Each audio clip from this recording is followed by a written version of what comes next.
बहुत ज़रूरी है कि आप बहुत ज़्यादा सिस्टमेटिक प्लान बनाकर मार्केटिंग में उतरें और सेल्स में जाएं, क्योंकि जब प्रोडक्ट आप बाज़ार में लेके जाते हैं तो बहुत बड़ा फाइनेंस आपका बाज़ार में चला जाता है जो आपके कंट्रोल के बाहर होता है। और उस वक्त आपके कंट्रोल सिस्टम्स, उस वक्त आपकी सोच, उस वक्त आपकी जागरूकता बहुत मायने रखती है। कहीं ऐसा ना हो कि फाइनेंस आपके यहाँ से निकल जाए और उसके वापसी आने में देर लगे और आप कहीं फाइनेंशियल प्रॉब्लम में फंस जाए। इसलिए कोशिश ये होनी चाहिए कि हम अपना प्रोडक्ट कम से कम क्रेडिट में बाजार में डालें। उसके लिए आपको 5 P's मार्केटिंग की हमेशा याद रखनी पड़ेगी, जो एक बहुत फंडामेंटल नीड है किसी भी अच्छे मार्केटिंग को लिए समझने के लिए। पहला P है प्रोडक्ट। प्रोडक्ट के मतलब प्रोडक्ट क्वालिटी, पैकेजिंग और प्रोडक्ट की एक्सेप्टेबिलिटी।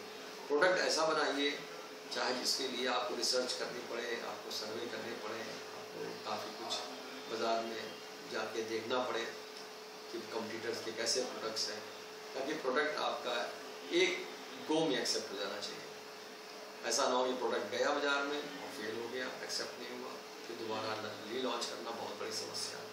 इसलिए लॉन्चिंग के टाइम पर आपका प्रोडक्ट पूरा परफेक्ट होना चाहिए। उसके लिए थोड़ा टाइम लग जाए, थोड़ा सा पैसा भी खर्चा हो जाए तो भी चलेगा। इसलिए प्रोडक्ट एक्सेप्टेबल होना चाहिए, पैकेजिंग बढ़िया होनी चाहिए। दूसरा चीज़ होती है प्राइस। प्राइस बहुत ज़रूरी है उसको करने के लिए, ताकि वो कॉम्पिटिटिव मार्केट है और इस कॉम्पिटिटिव मार्केट में प्राइस बहुत बड़ा रोल प्ले करती है। ज़्यादा प्राइस होगी, प्रॉब्लम क्रिएट हो जाएगी, कंपटीशन बढ़ जाएगा, प्रॉफिट कम हो जाएगा डीलर का। बहुत कम प्राइस होगी तो एक परसेप्शन होता है कि सस्ती चीज़ ख़राब होती है। इसलिए ऑप्टिमम प्राइस लेके कॉम्पिटिटिव प्राइस को लेकर बाज़ार में उतरे और सब जगह पर प्रॉफिट होना चाहिए। होलसेल लेवल पे प्रॉफिट होना चाहिए, रिटेल लेवल पे प्रॉफिट होना चाहिए, कंज्यूमर को भी लगे कि हम चीटेड नहीं फील कर रहे हैं, इसलिए प्राइस बढ़िया होनी चाहिए। तीसरी चीज़ होती है प्रमोशन। प्रोडक्ट और प्राइस के बाद जो थर्ड इम्पॉर्टेंट इशू है मार्केटिंग का वो है प्रमोशन। प्रमोशन के मतलब सिर्फ इतना ही नहीं है कि कंज्यूमर को अट्रैक्ट करके माल को बेचना, जैसे हम लोग कहते हैं कि सप्लाई चेन मैनेजमेंट, उसमें प्रोडक्ट को इस तरह से आप डिस्ट्रीब्यूट करें, इस तरह पहुंचाएं कंज्यूमर को कि उसको हर वक्त प्रोडक्ट मिलना चाहिए बाजार में। इसलिए हम अक्सर कहते हैं ये 3 चीज़ें बहुत ज़रूरी हैं। पहली है एक्सेसिबिलिटी, दूसरी चीज़ है एक्सेप्टेबिलिटी और तीसरी चीज़ है प्रोडक्ट की अवेलेबिलिटी। तो 3 चीज़ें बहुत ज़रूरी हैं। उसके बाद जो चीज़ आती है बहुत ज़रूरी, वो है हमारा प्लेस। प्लेस के मतलब डिस्ट्रीब्यूशन।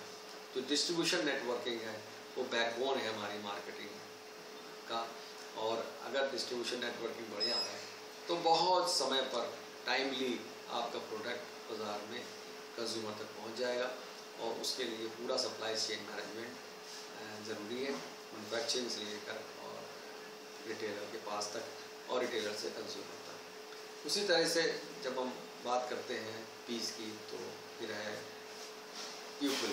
पीपल के मतलब जो लोग काम कर रहे हैं वो बहुत ही ट्रेंड, एक्सपर्ट्स और डेडिकेटेड होने चाहिए, ताकि उनकी बिलोंगिंगनेस इतनी हो कि प्रोडक्ट को मैन्युफैक्चरिंग से और कंज्यूमर तक पहुंचाने में कोई भी कमी ना लगे रहे। और उसके मॉनिटर करने का सिस्टम होना चाहिए ताकि जो लोग काम कर रहे हैं वो